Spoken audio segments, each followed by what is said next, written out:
Λοιπόν, καλησπέρα σε όλους και από μένα. Είναι λίγο διαφορετική η παρουσίαση που θέλω να σας κάνω σε σχέση με τα σεισμολογικά, αλλά συνδέεται πάρα πολύ. Ο σκοπός είναι να σας πω τη γεωδετική παρακολούθηση που έχουμε στο ηφαίστειο της Σαντορίνης και ποια είναι η σημασία της, αλλά πιο πριν να εξηγήσω τι σημαίνει ένα γεωδετικό δίκτυο, πώς είναι ένα γεωδετικό δίκτυο και πώς αυτό συνδυάζεται μαζί με τα άλλα δίκτυα που χρειάζονται για την παρακολούθηση ενός ηφαιστείου. Α, Γενικά η παρακολούθηση των ηφαιστείων, και αυτό θα το δούμε και στη συνέχεια, είναι μια βαρετή διαδικασία, όπως έχει πει και ο Κώστας, διότι κάθεσαι και παρακολουθείς, σαν να βλέπεις, θα το πω ακριβώς όπως το είπες, έναν άνθρωπο ο οποίος κοιμάται και εσύ απλά πρέπει να επιβεβαιώνεις ότι κοιμάται.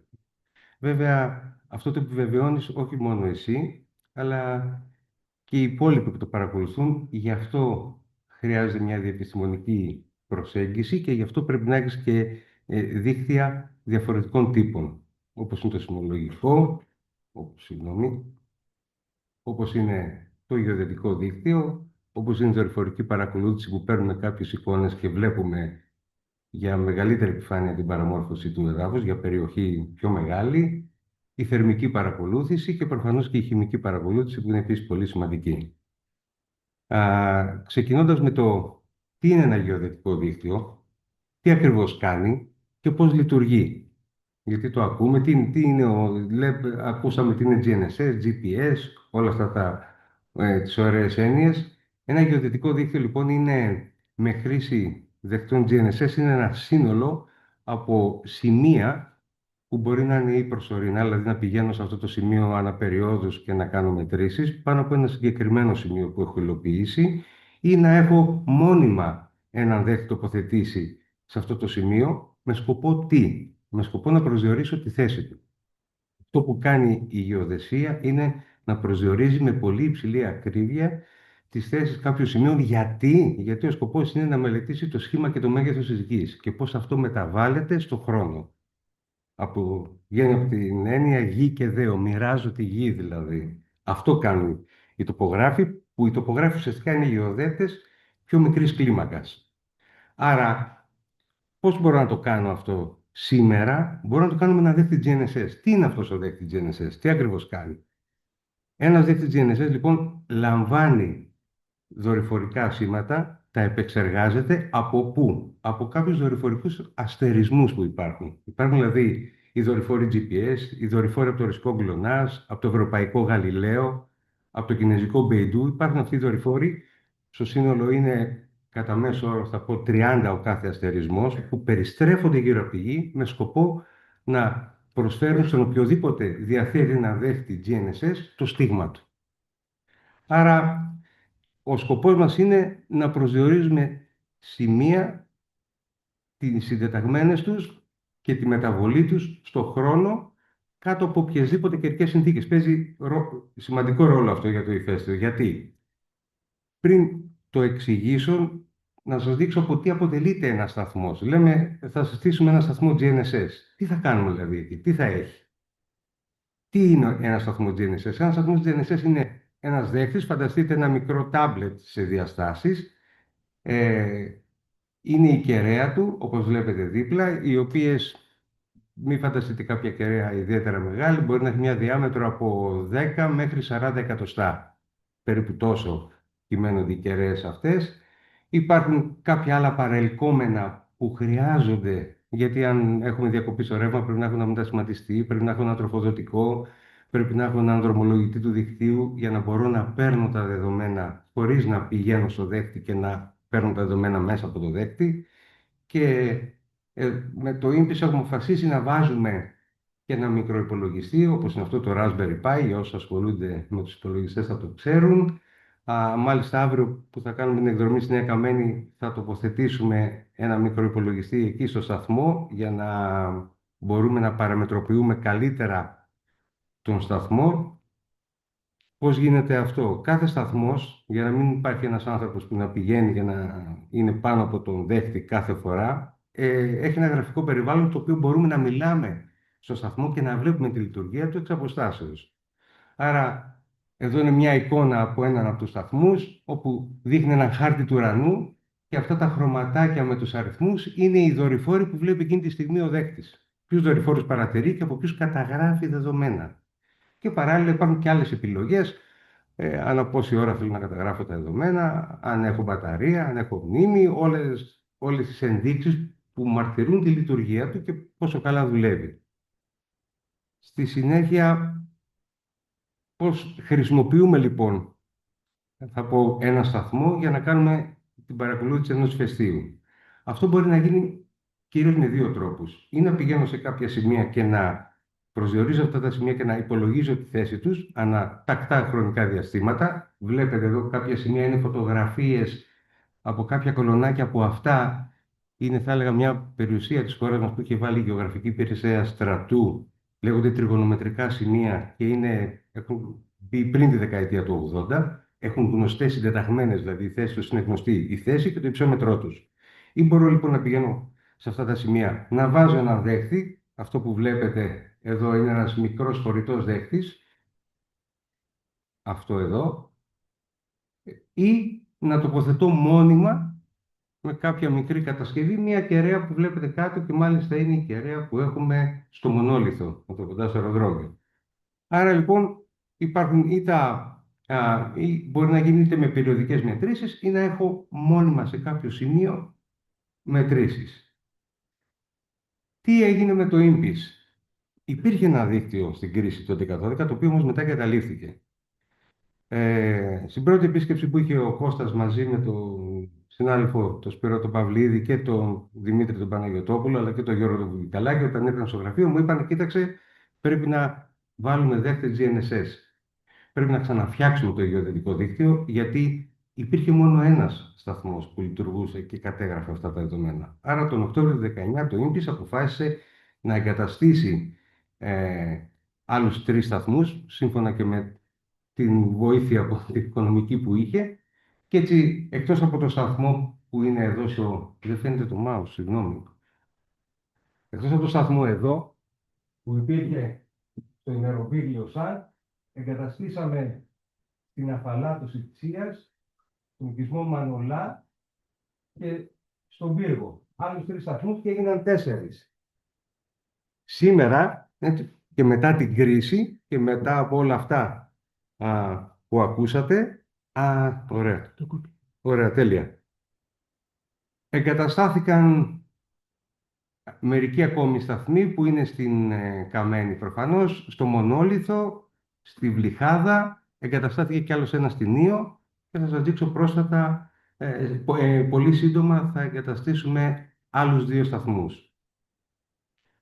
Ενδεικτικά σας δείχνω κάποιες εικόνες. Αυτός είναι ο σταθμός, η κεραία του σταθμού στη Θηρασιά, στο Μανολά, στο Μονόλιθο και στη Βλυχάδα. Δεν είναι κάτι δηλαδή το ιδιαίτερο, ούτε κάτι που αλλάζει την αισθητική ενός κτηρίου. Μπορεί και να μην φαίνεται καθόλου, αν κάποιος περάσει και δεν το προσέξει ιδιαίτερα. Πώς λειτουργούν όμως, τι ακριβώς κάνουν? Είναι εκεί, μετρούν, παίρνουμε τις μετρήσεις τους συνεχώς. Αν υπάρξει κάποια μετακίνηση από κάποια μαγματική διέγερση που μπορεί να υπάρξει, τότε αυτοί οι σταθμοί αλλάζουν θέση. Μεταβάλλονται ανάλογα με το πώς μεταβάλλεται το έδαφος, να το πω πολύ απλά. Άρα μπορώ να εκτιμήσω με αυτόν τον τρόπο τις παραμορφώσεις που υπάρχουν στο έδαφος. Θα μπορούσα να τις κάνω και με άλλο τρόπο, θα μπορούσα. Και να μην βάλω δέκτες και να χρησιμοποιήσω κάποια επίγεια όργανα που έχουμε εμείς στο τοπογράφη. Αυτά που ίσως έχετε ακούσει, τα ηλεκτρομαγνητικά. Αλλά αυτά, εκτός ότι έχουν περιορισμένη εμβέλεια, δηλαδή θα μπορώ να μετράω από την αφαλάτωση μέχρι τη θερασιά. Για να μετρήσω πρέπει να μπορώ να δω και να μπορώ να στείλω ένα σήμα στη θηρασιά και να βγάλω την απόσταση. Θα μπορώ να το κάνω αυτό παντός καιρού? Όχι, διότι όταν είναι βράδυ ή όταν έχω ιδιαίτερες καιρικές συνθήκες, π.χ. ομίχλη, δεν θα μπορώ να κάνω τίποτα. Άρα δεν θα μπορώ να έχω συνεχή παρακολούθηση του ηφαιστείου. Μόνο λοιπόν με δορυφορικούς δέκτες μπορούμε να έχουμε συνέχεια δεδομένα και να μπορούμε να υπολογίζουμε συνεχώς τη θέση στα σημεία που έχουμε τους σταθμούς. Γιατί μπορούν να μετρούν ανεξάρτητα από τις καιρικές συνθήκες. Απλά να λαμβάνουν το δορυφορικό σήμα, που σημαίνει ότι θα πρέπει να έχουν έναν ανοιχτό ορίζοντα εκεί που θα βάλουμε την κεραία, τίποτα άλλο. Τι γίνεται λοιπόν? Έχουμε τα δεδομένα τα οποία καταγράφονται κάθε 30 δευτερόλεπτα, έρχονται μέσω του διαδικτύου στον σερβερ που έχουμε στο Πανεπιστήμιο, συλλέγουμε αυτά τα δεδομένα και κάνουμε μία πρώτη εκτίμηση ανά μία ώρα. Αν κάτι δηλαδή πολύ σημαντικό συμβεί στη θέση κάποιου σταθμού, μέσα σε μία ώρα και κάποια λεπτά που παίρνει η επεξεργασία, η συλλογική αυτή η επεξεργασία, θα το έχουμε δει. Στη συνέχεια μαζεύουμε όλα τα δεδομένα της κάθε μίας ώρας από τον κάθε σταθμό και φτιάχνουμε ένα ημερήσιο αρχείο 24 ωρών, όπου εκεί χρησιμοποιούμε και κάποια άλλα προϊόντα που βγάζουν διεθνή ερευνητικά κέντρα, όπως είναι το JPL στην Πασαντένα της Καλιφόρνια, που μας δίνει με πολύ καλύτερη ακρίβεια τις θέσεις των δορυφόρων. Έτσι ώστε να καταλήξουμε μετά την επεξεργασία σε μια ακρίβεια της τάξης των 2 χιλιοστών στη θέση του σημείου. Δηλαδή μπορούμε να ξέρουμε μετά από κάθε μία ημέρα τη θέση του σταθμού και τη μεταβολή του με ακρίβεια καλύτερη των 2 χιλιοστών.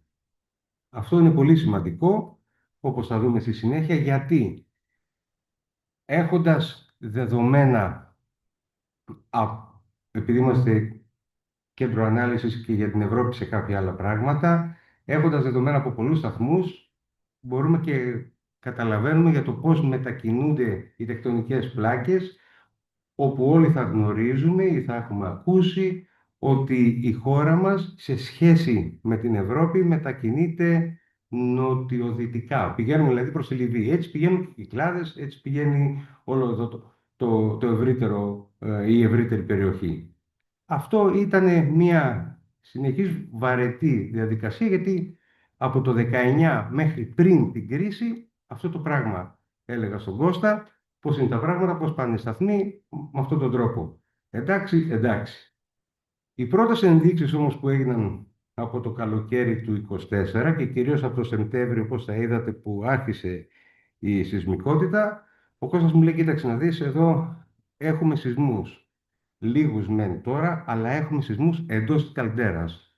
Τι γίνεται με τις μετατοπίσεις των σταθμών? Τα διαγράμματα που βλέπετε εδώ είναι ουσιαστικά η σεισμικότητα και η μεταβολή της θέσης. Δηλαδή όσο αύξανε οι σεισμοί, άρχιζε να αυξάνει και η μετατόπιση των σταθμών με ένα περίπου όμοιο τρόπο. Εδώ αυτό το διάγραμμα είναι από τον συνάδελφο του Μιχάλη Φουμέλη, που είναι από τις δορυφορικές εικόνες, όπου δείχνει μια ενιαίου τύπου κίνηση και ξαφνικά έχουμε μια αλλαγή η οποία ξεκινά από το Σεπτέμβριο του 24. Ήρθε δηλαδή και η άλλη πηγή από το άλλο δίκτυο των δορυφορικών εικόνων να επιβεβαιώσει ότι κάτι γίνεται. Συνεχίσαμε λοιπόν, ενώ ξέραμε ότι οι σταθμοί αυτοί μετακινούνται, δείτε εδώ, δεν ξέρω αν φαίνεται καλά, το νούμερο 2 εκατοστά το χρόνο περίπου, τόσο πηγαίνει η χώρα μας προς την Λιβύη, στα 2 με 3 εκατοστά είναι η μέγιστη ταχύτητα, το χρόνο, κάτι που προφανώς δεν γίνεται τώρα το με γυμνό μάτι, ούτε μπορούμε εύκολα να το καταλάβουμε, γιατί όλοι μετακινούμαστε με τον ίδιο τρόπο, άρα οι μεταξύ μας θέσεις φαίνονται εντάξει. Παρ' όλα αυτά όμως, σαν θέση πάνω στη γη, φαίνεται ότι αλλάζουμε. Γι' αυτό το προηγούμενο σχήμα έδειχνε σταθερή την Ευρώπη και πώς φεύγουμε εμείς και η Τουρκία και η ευρύτερη περιοχή εκεί. Δίπλα βλέπετε κάποια διαγράμματα κατά Ανατολή, Βορρά και κατά την κάθετη συνιστόσα για τον κάθε ένα σταθμό. Στην Αφαλάτωση, στο Ημεροβίγλι, στον Πύργο, στη Θηρασιά και έναν ακόμη σταθμό που είναι στην έξω γωνιά, που μας έδωσε τα δεδομένα εκτιματολόγιο. Εδώ βλέπουμε τη μεταβολή της θέσης από το 0 και όπου για κάθε μέρα επίλυσης, και μετά βλέπουμε την ανωδική αυτή πορεία που αρχίζει ο κάθε σταθμός να εμφανίζει μέχρι το τέλος του Ιανουαρίου του 25. Γιατί από το Φλεβάρι τα πράγματα άλλαξαν πάρα πολύ δραματικά για τη Σαντορίνη. Θα σας πω ακριβώς τις ανησυχίες μας τότε. Θέλαμε να δούμε αν όντως είναι ηφαιστειακή, είναι αυτή η μαγματική, σεισμομαγματική κρίση. Είναι γιατί είδαμε ότι το φαινόμενο είχε επαναληφθεί το 11-12. Ευτυχώς είχαμε μία γνώση για τη συμπεριφορά του ηφαιστείου. Γιατί αυτά τα διαγράμματα που βλέπετε έχουμε αφαιρέσει ουσιαστικά την ταχύτητα που δίνει η τεκτονική και βλέπαμε αυτό που μένει ότι, ξέρεις, δεν είναι τεκτονικό πλέον, είναι κάτι άλλο. Τι είναι? Η μαγματική κρίση από το ηφαίστειο. Το μάγμα ανεβαίνει, πιέζει τους σταθμούς και αρχίζουν να μετακινούνται με τον τρόπο που είχαμε μάθει από το 11-12. Γι' αυτό συγκρίνουμε το σταθμό στο νομικό, που έδειξε και ο Κώστας πριν, αλλά και ο Χρήστος Ευαγγελίδης, με το σταθμό στο ημεροβίλι. Ότι παρατηρούμε ότι υπάρχει αυτή η αύξηση. Όχι στις ίδιες τιμές, αλλά υπήρξε. Βέβαια, η κρίση του 11-12 κράτησε πολύ περισσότερο. Κράτησε περίπου 14 μήνες, αν θυμάμαι καλά, ενώ εδώ είχαμε από τον Σεπτέμβριο-Οκτώβρη μέχρι περίπου το τέλος του Φλεβάρι. Πάλι αρχίσαμε να το συγκρίνουμε. Εδώ υπήρχαν και άλλα σημεία που ήταν από παροδικές μετρήσεις. Υπήρχαν κάποια σημεία που τα μετρούσαν τότε περιοδικά. Υπήρχαν οι μόνιμοι σταθμοί, είχε εγκαταλειφθεί μετά αυτό το δίκτυο, δεν ξέρω για ποιους λόγους. Γι' αυτό το ΕΜΠΙΣ αποφάσισε έστω το 19 να αρχίσει να βάζει σταθμούς. Και εδώ επίσης βλέπουμε για το πώς έφευγαν οι σταθμοί μέχρι το τέλος του Ιανουαρίου του 25. Προσέξτε, έχουν φύγει 2 εκατοστά, σαν η κλίμακα εδώ στο βελάκι ήταν μεγαλύτερη μετατόπιση και 4 και 5 εκατοστά έφτασε μέσα σε ένα διάστημα 4 μηνών, 4-5 μηνών, που κανονικά έχουμε 2 εκατοστά το χρόνο η μετατόπιση της τεκτονικής πλάκας, ενώ εδώ είχαμε 5 εκατοστά μέσα σε 5 μήνες και χωρίς να επηρεάζεται από την τεκτονική. Άρα τα πράγματα δεν πάνε καλά μέχρι το τέλος του Ιανουαρίου. Άρχισε το φαινόμενο της ανίδρου 2 Φλεβάρι. Λέω στον Κώστα ότι κοίταξε, παρατηρούμε κάτι μεγαλύτερο αυτή τη στιγμή. Από πότε με ρωτάει? Του λέω από τις 2 Φεβρουαρίου. Το θυμάμαι πολύ καλά, μου λέει μη μου λες τέτοια. Γιατί, τι συμβαίνει? Γιατί μου λέει, όπως τα είδατε στο προηγούμενο διάγραμμα, άρχισε μια πολύ μεγάλη σεισμικότητα, μεγάλος αριθμός σεισμών και μεγάλου μεγέθους πλέον από τις 2 Φεβρουαρίου. Έτσι άρχισε μια ραγδαία μετατόπιση των σταθμών και άρχισε και μια αλλαγή στην κατακόρυφη κίνησή τους. Τι εννοώ? Εδώ που βλέπετε, εδώ είναι το Κολούμπο, εδώ είναι η Άνυδρος, εδώ η Ήος, με τους σταθμούς που υπήρχαν μέχρι τότε και κάποιους που είχαμε προλάβει και είχαμε βάλει μέσα στον Ιανουάριο. Άρχισαν ξαφνικά να μετακινούνται πολύ έντονα και όλα να δείχνουν προς τη θέση του Κολούμπο. Δηλαδή το Κολούμπο σαν να τραβούσε τη Σαντορίνη, την Άνυδρο, προς εκείνο το σημείο και με μια μεγάλη καθίστηση, σαν να αρχίσει να τους ρουφάει. Με έναν ρυθμό που υπολογίσαμε στο 1,5 μέτρο το χρόνο. Κάτι που μας άφησε πάρα πολλές απορίες. Θα σας πω στο επόμενο διάγραμμα, ευτυχώς κράτησε 2 εβδομάδες μόνο αυτή η διαδικασία. Κράτησε 2 εβδομάδες και θέλω να καταλήξω σε αυτό εδώ το σχήμα, όπου δείτε τη διαφορά στο βελάκι. Μέχρι 31 Ιανουαρίου το μάγμα έσπρωχνε εδώ τους σταθμούς, όπως βλέπετε η κλίμακα είναι στα 2 εκατοστά, ενώ εδώ η κλίμακα είναι στο 1 μέτρο. 4 παρατέταρτο, το θυμάμαι πολύ καλά το βράδυ εκείνο, μιλούσα με τον Κώστα στο τηλέφωνο και του έλεγα ότι κάτι έχουμε κάνει λάθος, και εγώ και ο Στέλιος. Δεν γίνεται να βγαίνει 1,5 μέτρο, κάτι έχω κάνει λάθος. Επομένως δεν πιστεύω τίποτα, θα κάτσω με το χέρι και με το κουντεράκι να υπολογίσω ξανά το ρυθμό μετατόπισης, ούτε υπολογιστές θέλω ούτε τίποτα. Να το επιβεβαίωσω εγώ ίδιος. Άρχισα να μην εμπιστεύομαι αυτά τα οποία χρησιμοποιώ. Τέλος πάντων, είπαμε να κοιμηθούμε λίγες ώρες και να ξαναμιλήσουμε το πρωί όταν πάμε στο γραφείο, αφού τα ξαναδούμε, ας το πούμε, μέσα σε μια άλλη μέρα. Να έρθει το αύριο. Ήταν κάτι το οποίο δεν το πιστεύαμε και μάλιστα το μισό νησί έφευγε πολύ διαφορετικά από το υπόλοιπο. Θα δείτε τώρα εδώ δείχνω τις καθιζήσεις που υπήρχαν, ενώ πριν υπήρχε ανύψωση, μετά υπήρχε καθίζηση. Εδώ αυτό είναι μια πολύ καλή εικόνα για μένα που μας έδωσε ο Μιχάλης Οφμέλης από τα δορυφορικά, το μισό κομμάτι του νησιού να φεύγει πολύ διαφορετικά από το υπόλοιπο. Με έναν ρυθμό 4 χιλιοστά την ημέρα. Δηλαδή, εκτιμώ ότι αν αυτό συνέχιζε κι άλλο πέρα από τις 2 εβδομάδες, θα πρέπει να έχετε σοβαρά προβλήματα στα βασικά δίκτυα υποδομών, ίδρυυσης, αποχέτευσης, σε δρόμους κτλ. Είναι αδύνατον μια σωλήνα όταν μεταφέρει κάτι να την τραβάς κάθε μέρα 4 χιλιοστά και να μπορέσει να αντέξει για περισσότερο από δεν ξέρω πόσο διάστημα. Θα έπρεπε να αρχίσουν να σπάνε και να παρουσιάζονται πάρα πολλά προβλήματα. Ευτυχώς αυτό κράτησε μόνο 2 εβδομάδες και επιβεβαιώθηκε γιατί είχαμε πάντα την απορία πώς γίνεται αυτό το πράγμα να τρέχει τόσο πολύ η Σαντορίνη στο 1,5 μέτρο το χρόνο. Είναι αδύνατον. Θα πρέπει το νησί να κοπεί στα 2. Ευτυχώς κράτησε μόνο 2 εβδομάδες. Ήταν αυτή η φλέβα που ακούσατε και από τον Χρήστο τον Ευαγγελίδη πριν, αυτή η σεισμομαγματική κρίση, τεκτονική, που με όλη αυτή τη μετακίνηση των σεισμών προσπαθούσε το μάγμα να βρει κάποιο διέξοδο.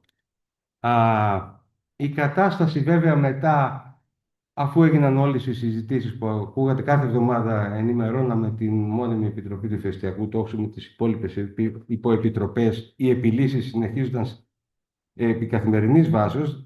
Δεν κάναμε τίποτα άλλο σχεδόν από τα άλλα πράγματα στο πανεπιστήμιο, που πρέπει όλα μαζί να τα κάνεις, άρα θα αφιερώσεις περισσότερο χρόνο από την ημέρα σου.